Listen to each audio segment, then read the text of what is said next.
Hola a todos, mi gente linda, mi gente bella, mi gente hermosa. Bienvenidos otra vez a su canal de Filósofo 777.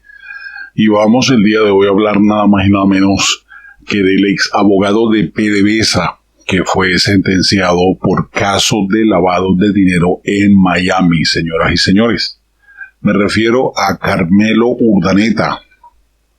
Este abogado cruzó a escondidas la frontera de Venezuela con Colombia antes de entregarse a las autoridades estadounidenses en Miami en el 2020. Él se encontraba en libertad con una fianza de 1.5 millones de dólares. Este ex abogado principal del Ministerio de Petróleo de Venezuela, que desempeñó un papel central en un esquema de lavado de dinero de cerca de escuche la cifra, 1.2 mil millones de dólares. Y échale pluma. Cómo se metieron con la joya de la corona venezolana. 1.2 mil millones de dólares alimentado por la corrupción del régimen chavista. Este personaje fue sentenciado a más de 4 años de prisión por un juez federal de Miami este jueves pasado. El castigo fue menos de la mitad de lo que los fiscales pidieron por el exfuncionario extranjero. Carmelo Urdaneta, aquí ex asesor legal del Ministerio de Petróleo y Minería de Venezuela, fue condenado el año pasado por aceptar decenas de millones de dólares en sobornos e invertir algunos de sus pagos ilícitos en un condominio de lujo en Sunny Isles Beach y otras propiedades inmobiliarias en el área de Miami. La jueza federal del distrito, Caitlin Williams, impuso una multa de $35,000 como parte de las sentencias de Urdaneta y aprobó además la incautación por parte de los federales de todos los activos por un valor de $49 millones, incluyendo su condominio de lujo y una cuenta bancaria en Suiza. Urdaneta es un caballero de 48 años de edad. Es el cuarto acusado enviado a prisión en el caso de conspiración masiva de lavado de dinero. Se centra en préstamos comerciales privados a la compañía petrolera estatal de Venezuela, PDVSA, que fueron reembolsados con rendimientos inflados a través de un lucrativo sistema de cambio de divisas controlado por el gobierno durante las administraciones tanto de Hugo Chávez como durante la administración de Nicolás Maduro. O sea que este tipo metió manos a la joya de la corona mientras el Sambo de Sabaneta estaba vivo y no se dio cuenta en su propia cara. Otros 5 acusados en el caso de Miami que se presentaron en el 2018 todavía siguen prófugos en Venezuela y en otros países de Sudamérica. Urdaneta, quien cruzó a escondidas la frontera de Venezuela con Colombia antes de entregarse a las autoridades estadounidenses en Miami en el año 2020, como les dije antes, contaba con libertad bajo fianza, una fianza que pagó con $1,5 millones. El año pasado, en el juicio, él se declaró culpable de un solo cargo, de conspirar para lavar dinero, mientras proporcionó muchísima información privilegiada sobre cómo funciona la corrupción en Venezuela. También proporcionó información sobre las ganancias contaminadas ocultas en cuentas bancarias e inversiones inmobiliarias al sur de la Florida. Por eso fue que no pagó casi años de cárcel. Pero en su audiencia en la corte del jueves, los fiscales no estaban dispuestos a darle un respiro por su ayuda, diciendo que merecía la pena máxima de 10 años, según la pauta de la sentencia. Un servidor público sofisticado con título de derecho debería haber rechazado la tentación del soborno, así lo dijeron los fiscales federales Kurt Leckenheimer y Paul Hayden en el memorando de sentencia. En cambio, el acusado se colocó en una conspiración corrupta generalizada de lavado de dinero, lo que provocó su responsabilidad. Sin embargo, los abogados defensores de Urdaneta argumentaron que él merecía una sentencia significativa menor debido a su asistencia en las investigaciones estadounidenses y extranjeras de todos los cleptócratas venezolanos sospechosos de malversar millones de dólares de los gobiernos dependientes del petróleo tanto de Hugo Chávez como de Nicolás Maduro. Desde que escapó de manera voluntaria de Venezuela, con un riesgo significativo tanto para él y su familia, Urdaneta se ha convertido en un cooperante de manera amplia para el gobierno de los Estados Unidos. Le ha brindado asistencia sustancial como parte de múltiples investigaciones y o procedimientos penales federales que se están llevando en curso. Escribió el bufete de abogados Crowe and Kim en un memorándum de sentencia recomendando sustancialmente una pena menor a los 10 años de cárcel, dada la colaboración que ha hecho.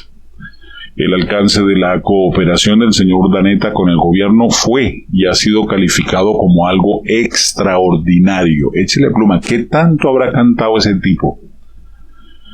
Como parte del acuerdo de culpabilidad de Urdaneta, las autoridades estadounidenses incautaron un condominio de $5.3 millones en Porsche Design Tower en Sunny Isles Beach, junto con 2 departamentos en Miami Beach, todos sus activos en una cuenta bancaria de Suiza.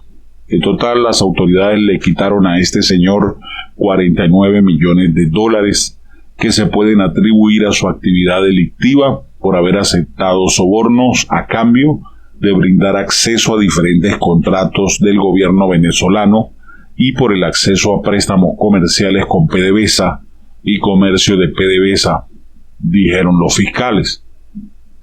Urdaneta, quien ocupó varios cargos en el Ministerio de Petróleo de Venezuela desde los años 1997 hasta el 2015, no solo fue un actor clave en el gobierno en el caso de lavar los $1.200 millones que está presentado en el caso de Miami, sino también tuvo un papel de apoyo en otro esquema de préstamos y divisas anterior en su carrera. Así lo muestra una declaración fáctica presentada en su acuerdo de culpabilidad.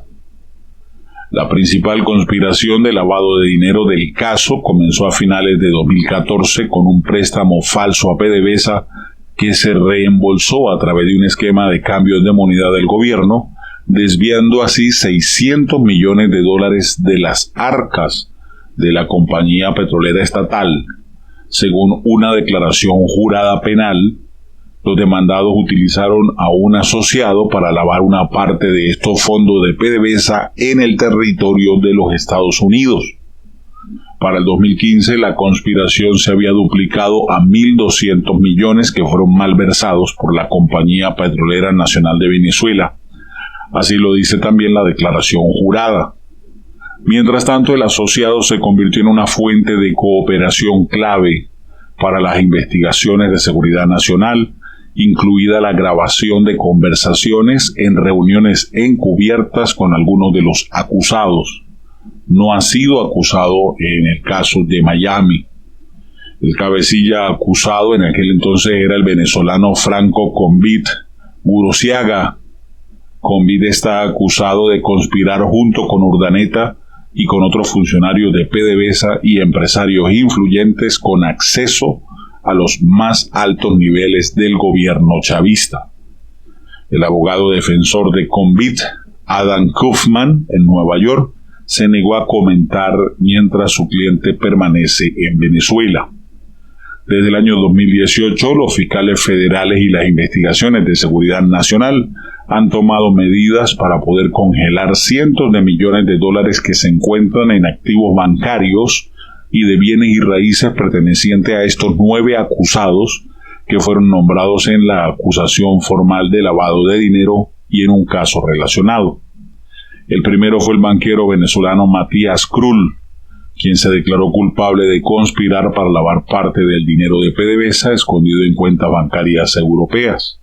Krull pagó $600,000 para satisfacer una sentencia de decomiso y se encuentra cumpliendo una sentencia de 3 años y medio debido a su amplia asistencia a los fiscales federales.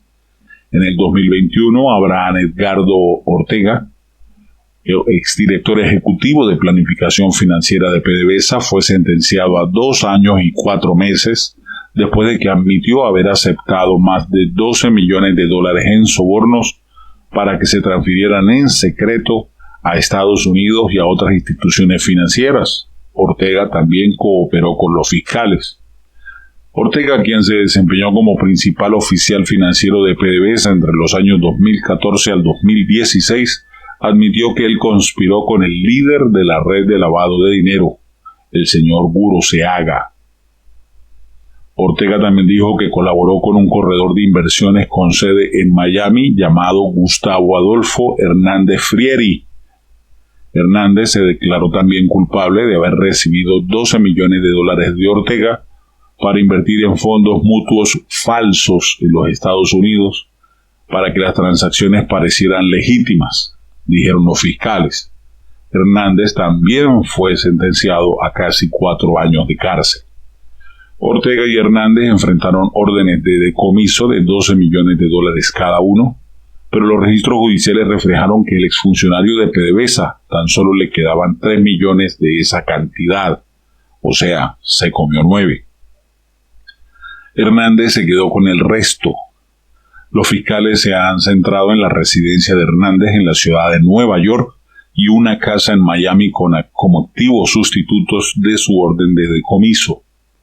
Algunos de los llamados cleptócratas venezolanos acusados con Ortega y Hernández tienen conexiones directas con Nicolás Maduro, quien es sospechoso dentro de la investigación en curso, según fuentes policiales federales familiarizadas al caso. Además, los 3 hijastros de Maduro también están bajo dicha investigación, ya que junto con un rico magnate de la televisión, que todos conocemos, Raúl Gorrín, fue acusado en un caso separado de lavado de dinero y él todavía permanece en Venezuela. Pero el caso sigue abierto. El caso de donde Gorrín y los sobrinos de Maduro sacaron real de PDVSA y lo invirtieron en compras de bienes dentro de los Estados Unidos, bienes que están bloqueados en estos momentos gracias a las sanciones, pero que si las levantan, ya vimos que una de las sanciones de uno de los sobrinos fue levantado, de Erin Malpica, y esas propiedades ya vuelven otra vez a las manos de Nicolás Maduro, o de Cilia, o de quien sea el dueño realmente. Bien, ahí les dejo la información, dime qué opinan al respecto. Esta es la pudredumbre que hay en Venezuela.